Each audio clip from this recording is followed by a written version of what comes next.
This is Galway, on the west coast of Ireland. Today, it's the home to a man you might remember, who used derivatives to take on risks, and in doing so blew up a bank. Settle after the turmoil of the last few years, and you're running the local football team. I am, yeah.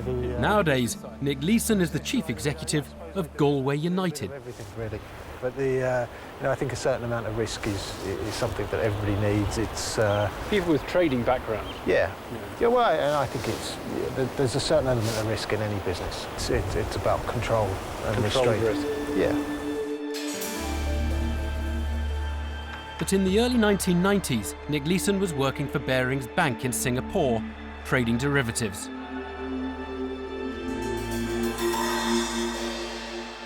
The allure of the trading floor is there for everybody who works in an organisation like that. It's where I wanted to be. It's probably where I'd always aspired to be since I'd worked within the banking and the finance world. Masters of the universe type of stuff. It's where I wanted to get to. Success was very important to me, and that's where I wanted to be at. What Leeson was doing was buying and selling financial futures, effectively bets on the future performance of, say, the Tokyo Stock Exchange. And there was one crucial thing about derivatives which proved to be his undoing. He could trade on margin, which meant he could place big bets without paying very much money up front. Say it was 1 million that you have to pay for each contract that you purchase at the time. It would give you 10 times the amount of exposure to the market. So you put down 1 million and you get 10 million of sort of value in the bet, so to speak. Yeah. So it's very easy to make very big profits from a little bit of capital. It is, and conversely, it's very easy to make big losses from a similar amount of capital as well.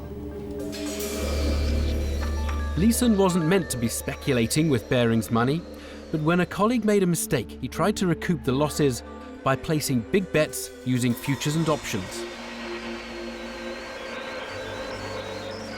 But you didn't think you were gambling, even though really you were gambling. I think if you ask any trader or anybody who works in a bank, they're not going to describe it as gambling.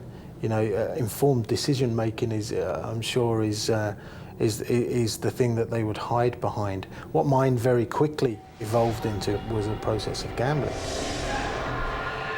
When Leeson started making losses, he hid them from his bosses in an illegal error account.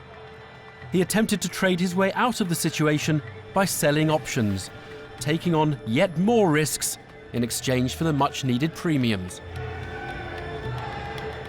I believed that one day I would be able to resolve the situation and move on from it. So there's a degree of stubbornness within that. There's a degree of compulsion. There's so many different things. I mean, there's a human element in everything, and it's the human element that more often than not needs to be controlled.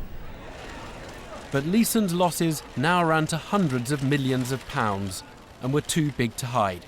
He did a runner, and when he was eventually caught, he spent 4 years in prison in Singapore for financial misreporting. Barings was broken by the destructive power of derivatives.